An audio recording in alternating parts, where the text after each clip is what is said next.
5 days ago, Black Friday morning, I woke up at 6 sharp with my throat closing like someone was strangling me from the inside.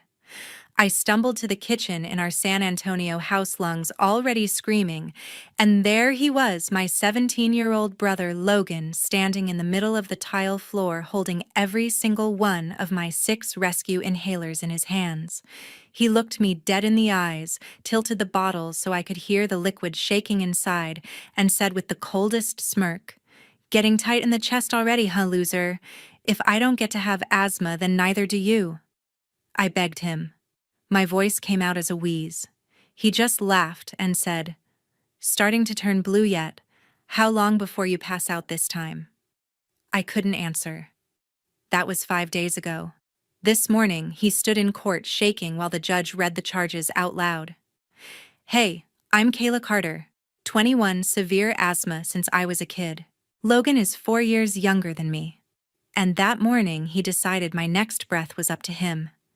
If your skin is crawling right now, and you need to know how we got from my own brother trying to watch me suffocate, to him crying in handcuffs, smash the like button and hit subscribe, because this story only gets darker from here.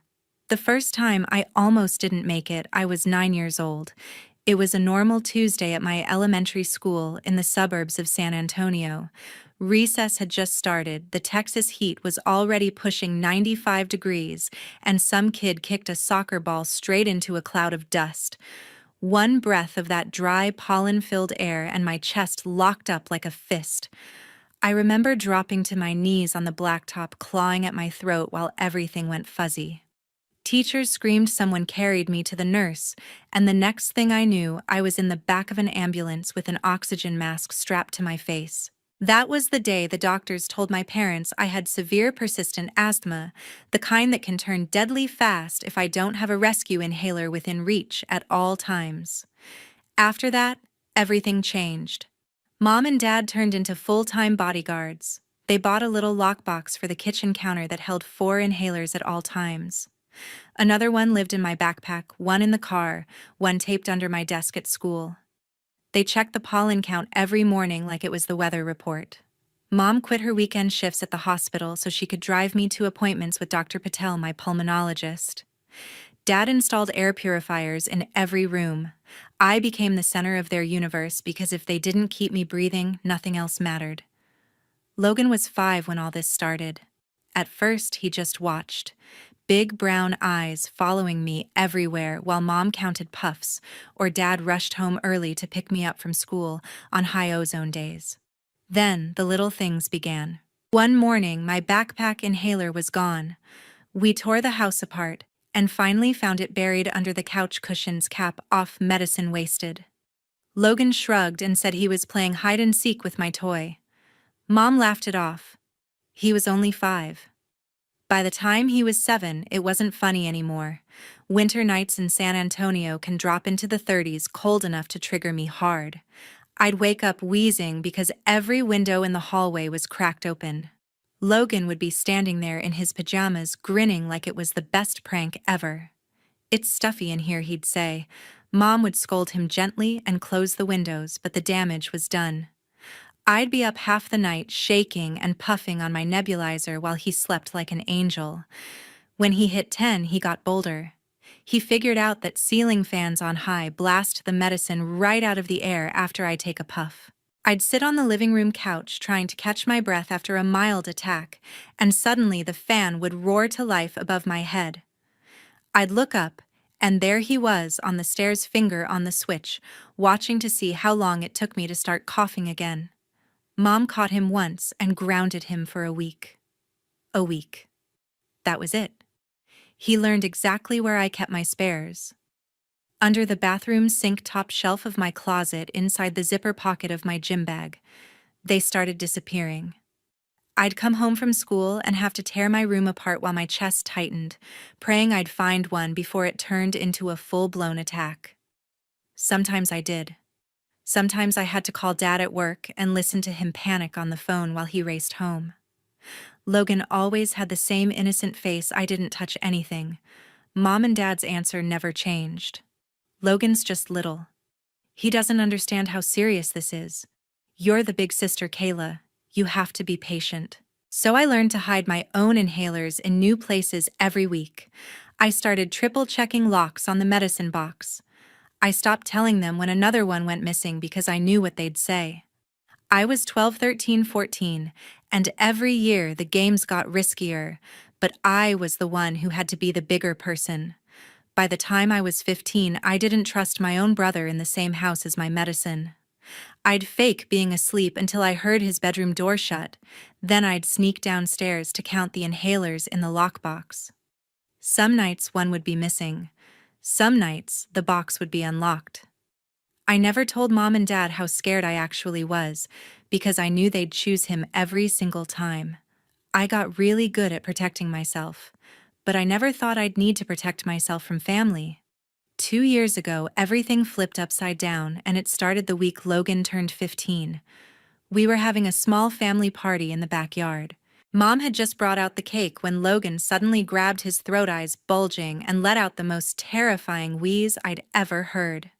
He dropped to his knees on the patio bricks, clawing at his neck, face turning purple in seconds. Dad yelled for someone to grab an inhaler while Mom screamed his name. Guests froze. I stood there watching, knowing exactly what a real attack looked like, and something felt off.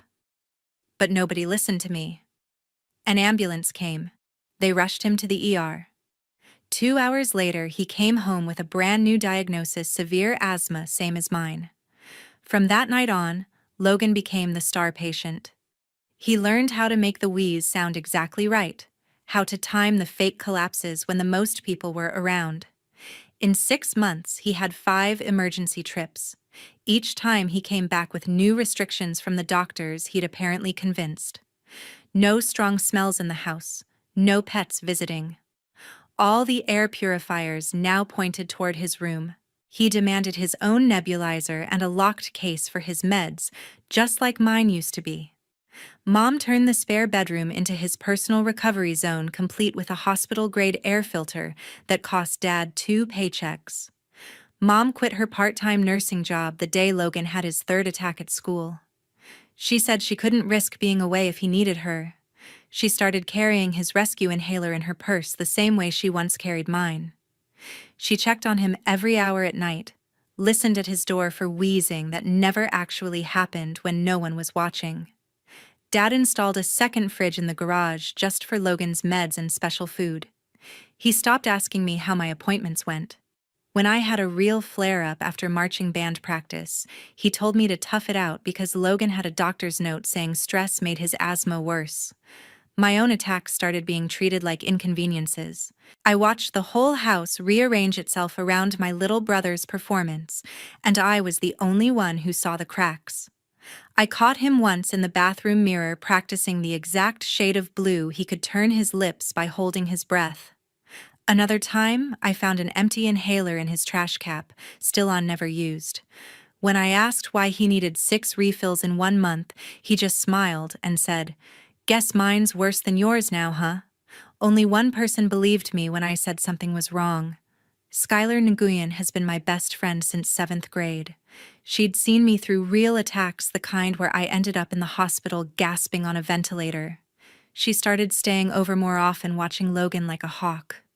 We'd sit in my room whispering while he fake coughed loud enough for Mom to come running. Skylar noticed how he only had symptoms when someone important was around, how he could run laps in PE the days the coach was watching but collapsed the second Mom pulled up to pick him up. I tried talking to Mom. I showed her the unused inhalers, the perfect timing of every episode. She looked at me like I was the worst sister on earth. "Kayla, your brother is sick. Stop trying to make this about you." Dad backed her up. "You've had your turn being the center of attention. Let Logan have his." So I shut up. I started keeping my own meds hidden in Skylar's card just to be safe. I smiled when Logan got new restrictions that made my life harder. I swallowed the rage every time Mom forgot my refill because she was too busy running to the pharmacy for him. Logan had taken everything that used to be mine: my parents' worry, the special treatment, the constant protection, and he did it with nothing but perfect acting and a smile. And for almost 2 years, he got away with it. Thanksgiving last year was the first time the mask came off in front of everyone. We had 23 people crammed around folding tables that stretched from the dining room into the living room. Turkey tamales, 3 kinds of pie, the whole Texas chaos. Skylar was spending the night because her parents were out of town, and she was already on edge watching Logan like he was a bomb about to go off. Around 2 in the morning, I woke up to pee and noticed Skylar wasn't in the guest bed next to mine. 10 minutes later, she slipped back into the room phone clutched to her chest, eyes huge. "You need to see this," she whispered and hit play. The garage light was on. Logan sat on an old lawn chair, feet up on a cooler, hitting a neon green vape like it was the most normal thing in the world. Thick clouds, no coughing, no wheezing, just laughing at something on his phone. 27 seconds of pure proof. Skylar had recorded the whole thing from the side door. I stared at the screen until my hands shook. "Tomorrow," I said. "We end this tomorrow." Morning came. The house smelled like coffee and cinnamon. Everyone was passing plates, arguing over football kids running wild. Logan waited until the tables were full, until every aunt and cousin had a plate in their hands. Then he stood up, clutched his chest, and gave the performance of his life. He gasped, staggered sideways, knocked over a chair. His face went red, then purple. He dropped to one knee, making that awful strangled sound he'd perfected. Mom screamed and lunged for his rescue inhaler. Half the table jumped up. Someone yelled to call 911. Skylar stood up calmly, walked to the living room TV, and airplayed her phone. The room went dead silent except for the hiss of Logan's vape filling the 65-inch screen. You could see the cherry-flavored cloud drifting around his head while he scrolled TikTok. 27 seconds felt like 27 years. Logan froze mid-act, mouth open, hand still fake grabbing his throat. Our neighbor, Mr. Gerald Hammond, everyone calls him Jerry, happened to be over that morning dropping off a pie his wife made. Jerry's a retired San Antonio firefighter, still carries a pulse oximeter on his keychain out of habit. Before anyone could speak, he was already kneeling next to Logan, slipping the clip onto his finger. 99%. Jerry looked up, voice flat. "Kid's oxygen is perfect. Healthier than mine." You could hear a fork drop. Dad's face turned the color of the cranberry sauce. He stood up so fast his chair fell backward. For the first time in my life, I heard him raise his voice at Logan. Living room. Now. The rest of us followed like we were in a funeral march. Mom was crying before Dad even started talking. He made Logan play the video again on the big screen, made him sit there and watch his own lie in 4K while 23 relatives stared. Then Dad laid it out. "You have 30 days to pack your stuff and find somewhere else to live. You're done mooching off this family's fear. You're done pretending you're sick. And you're sure as hell done putting your sister second." Logan tried the tears first. When that didn't work, he tried yelling that we were all jealous of him. When nobody bought it, he went ice cold. He looked straight at me, then at Mom, then at Dad, and said, the only sentence I'll never forget. "You're all gonna remember this Thanksgiving every single day for the rest of your lives." He grabbed his keys, walked out the front door, and slammed it so hard the wreath fell off. We didn't see him for weeks after that. Black Friday, 6 o'clock in the morning, and I woke up choking on nothing. My eyes snapped open in the dark. The familiar iron grip was already clamped around my chest, squeezing tighter with every heartbeat. I slapped my hand to the nightstand. Empty. The little orange inhaler that's supposed to be there every single night was gone. I ripped the drawer out, dumped its contents on the bed. Nothing. My lungs were starting to scream. I swung my legs over the side, bare feet hitting cold hardwood, and staggered down the hallway, clutching the wall for balance. I took the stairs 2 at a time, each step jarring my ribs. The kitchen light was already on. The lockbox bolted to the counter gaped open like a mouth lid hanging by one hinge. Empty. I yanked the fridge door so hard the bottles rattled. The backup cold storage box gone. I tore through the pantry shelves, the junk drawer, the key safe in Mom's office. Every single hiding place I had spent the last year perfecting had been raided clean. That was when the wheezing started for real. High, sharp, unstoppable. I spun around, chest heaving, and there he was. Logan stood in the doorway between the kitchen and the garage, hoodie up, hands behind his back. A clear plastic HEB bag dangled from his fingers, heavy with weight. Through the plastic, I could see the unmistakable silver bottoms of 6 rescue inhalers lined up like bullets.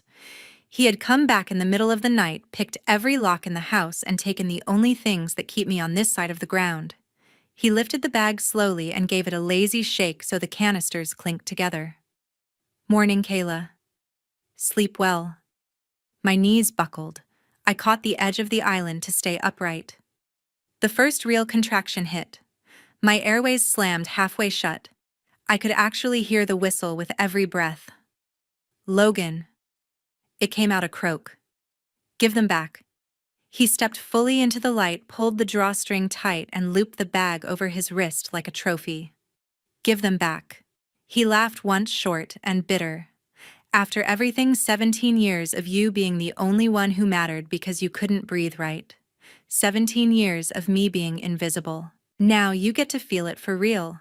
Another wheeze tore out of me. My vision tunneled.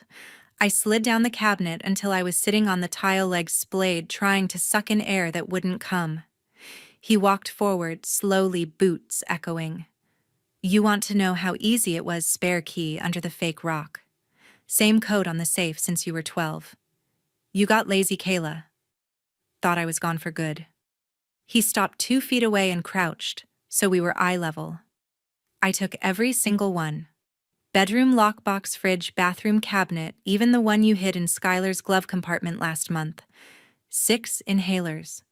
That's all that stood between you and this moment. My lips were tingling hard now, going numb. I could feel the blue creeping in. Please, I rasped. It was barely a whisper. Logan tilted his head, studying me like I was a science project. Please. That's it. No apology, no. I'm sorry I stole our parents' entire lives. He stood up again, swung the bag once like a pendulum. I could walk out the door right now and let nature take its course. Or... He reached into his pocket and pulled out the small claw hammer he'd already shown me he knew exactly where Dad kept.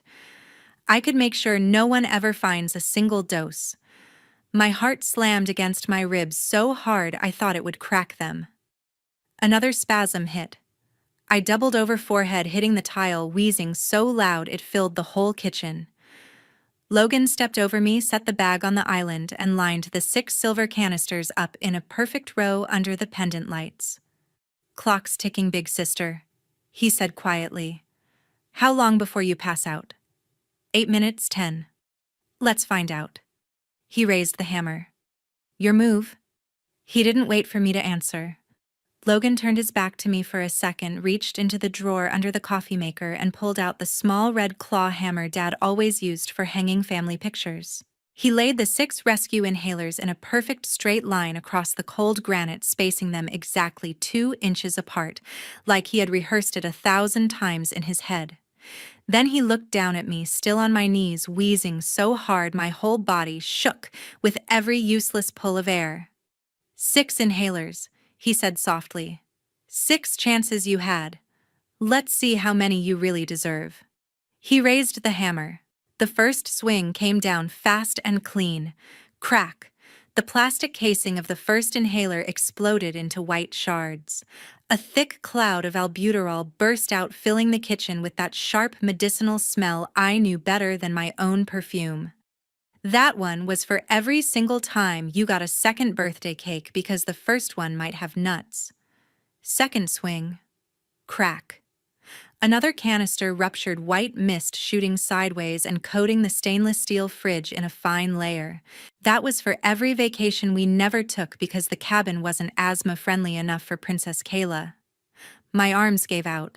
I collapsed forward, palms slapping the tile, trying to crawl anywhere that had air. The wheezing was constant now, a terrifying whistle that echoed off the Spanish tile backsplash. Logan walked around me in a slow circle, hammer dangling at his side. Third swing. Crack. Medicine sprayed across the floor like fake snow. For every school play Mom missed because you had a flare-up the night before. He stopped in front of the island, pulled his phone from his pocket, and propped it against the fruit bowl so the camera pointed straight at me. The red light blinked on. Time for your confession, big sister. He held the fourth inhaler up to the lens. Tell the camera you taught me how to fake asthma so I'd finally get the attention I deserved. Say it clearly, and maybe I stop at 3. I tried to shake my head. My lips were purple now. I could feel it. My tongue felt 3 sizes too big. He waited 5 full seconds, then shrugged. Fourth swing. Crack. The hammer left a chip in the granite. White mist drifted down like poison fog. For every Christmas morning I spent in the hospital parking lot while you got presents delivered to your room. I was flat on the floor now, cheek pressed to the cool tile, fingernails scraping uselessly as I tried to drag myself toward the back door. My vision pulsed black with every heartbeat. Logan stepped over my body, blocking the exit, and picked up the 5th inhaler. This one's for the 2 years I had to pretend I was dying just to feel like I existed in this house. He held it inches from my face, shaking it so I could hear the liquid sloshing inside the last working dose in the entire house. Say the words, Kayla. I taught Logan how to fake being sick so he would get love. Say it, and I let you have this one. I opened my mouth. Nothing came out except a wet, broken rattle. Tears streamed sideways into my hair. He sighed, almost disappointed. 5th swing, crack. The canister burst right above my head. Cold medicine rained down on my face, into my eyes, my open mouth, but none of it reached my lungs. Only one left. Logan crouched beside me, phone still recording, and brushed a strand of hair off my forehead like he used to when we were little and I had nightmares. You know what the last one's for? He whispered. It's for every single day I wished it was me who couldn't breathe, just so someone would care. He stood up slowly, raised the hammer over the final silver canister, and looked straight into the camera. Any last words, Kayla? My body convulsed with one final desperate wheeze. The room was almost completely black now. I could feel my heart stuttering, skipping beats, giving up. He smiled, the coldest, emptiest smile I have ever seen on another human being. Time's up. The hammer was already falling when the back door exploded off its hinges. Mr. Jerry Hammond, 68 years old, 240 pounds of retired San Antonio firefighter muscle, came through the opening like a battering ram. The garden hose was still clutched in his left hand, spraying water across the tile as he charged. He had been outside watering his roses at 6:30 in the morning when the sound hit him, one long, desperate, inhuman wheeze that carried through the open kitchen window, followed by the weak, frantic banging of a palm against glass. He dropped the hose, vaulted the low fence between our yards, and hit the locked back door with one perfectly placed kick. Wood splintered. The deadbolt ripped clean out of the frame. Jerry took the scene in one heartbeat. Me collapsed on the floor, skin the color of ash. Lips purple, eyes rolled back. Logan standing over me with the hammer raised for the final blow. 6 destroyed inhalers leaking white clouds across the granite like chemical snow. Drop the hammer, now. The command cracked like a gunshot. 30 years of running into burning buildings still lived in that voice. The hammer clattered to the floor. Jerry was on his knees beside me in less than 2 seconds. Huge hands tilted my head back, cleared my airway, sealed over my mouth. He gave 2 strong rescue breaths, chest rising under his palms, then checked for pulse with 2 fingers against my neck. Weak and thready. Come on, Kayla, fight for me. He started full CPR rhythm, 2 breaths, 30 compressions, 2 breaths, 30 compressions. His knees cracked against the hard tile, but he never slowed. Between cycles, he yanked his phone, thumbed 911 on speaker, and barked the address and situation so clearly the dispatcher had everything in 10 seconds. 17-year-old female, intentional deprivation of rescue medication, severe asthma, Cyanotic, unresponsive.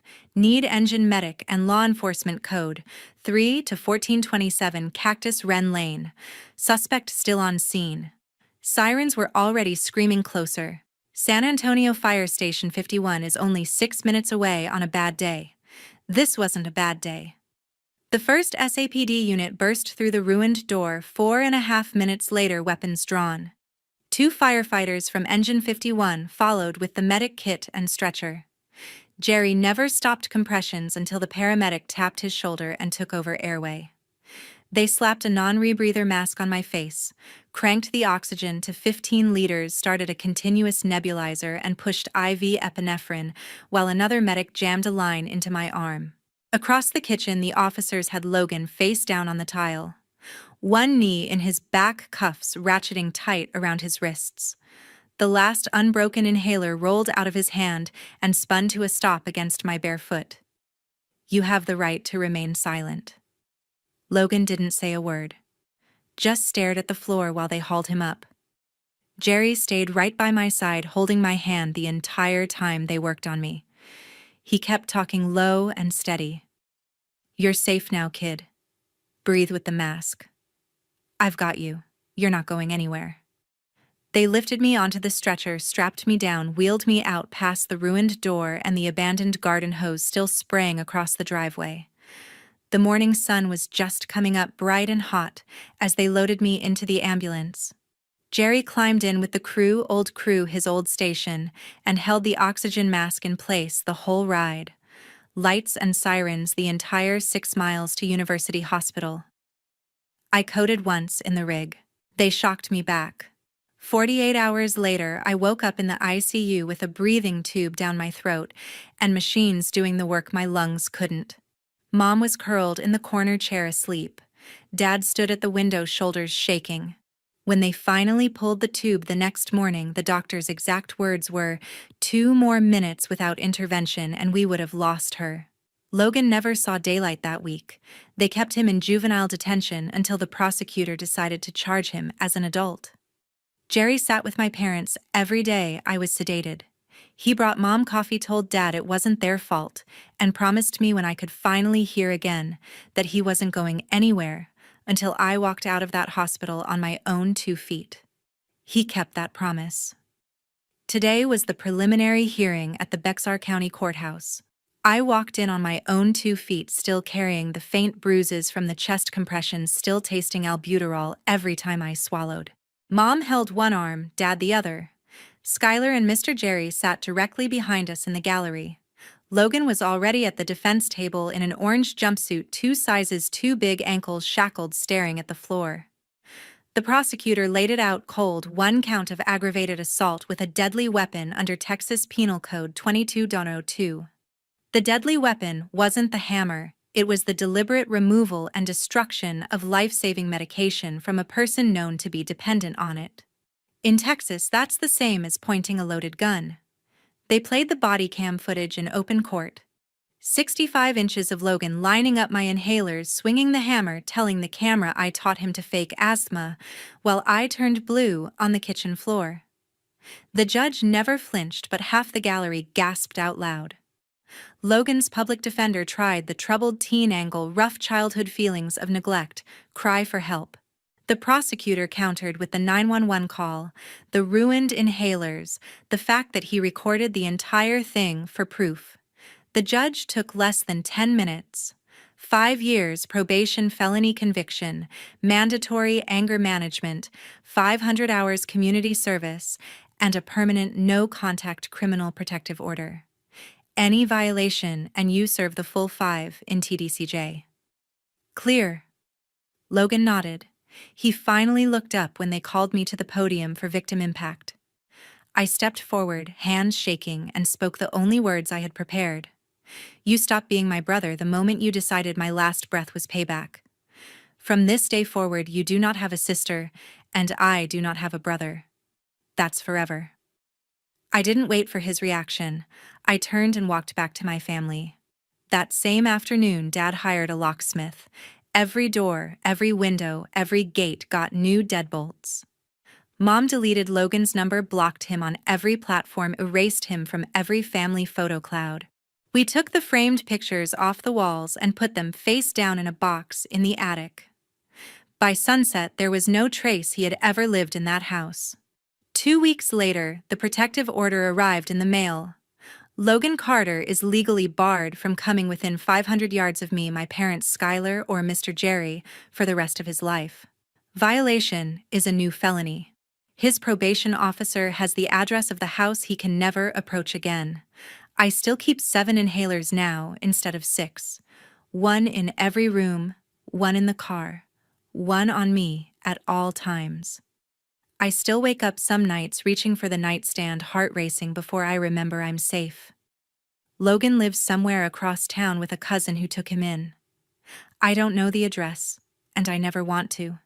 Jealousy left unchecked can turn the person who once shared your blood into the biggest threat you will ever face. If someone in your life is hiding your medicine, destroying your things, or hurting you to feel important, please tell someone before it's too late. You deserve to breathe. You deserve to live. That's the end of my story with Logan Carter. He is no longer my brother, and I am finally truly free.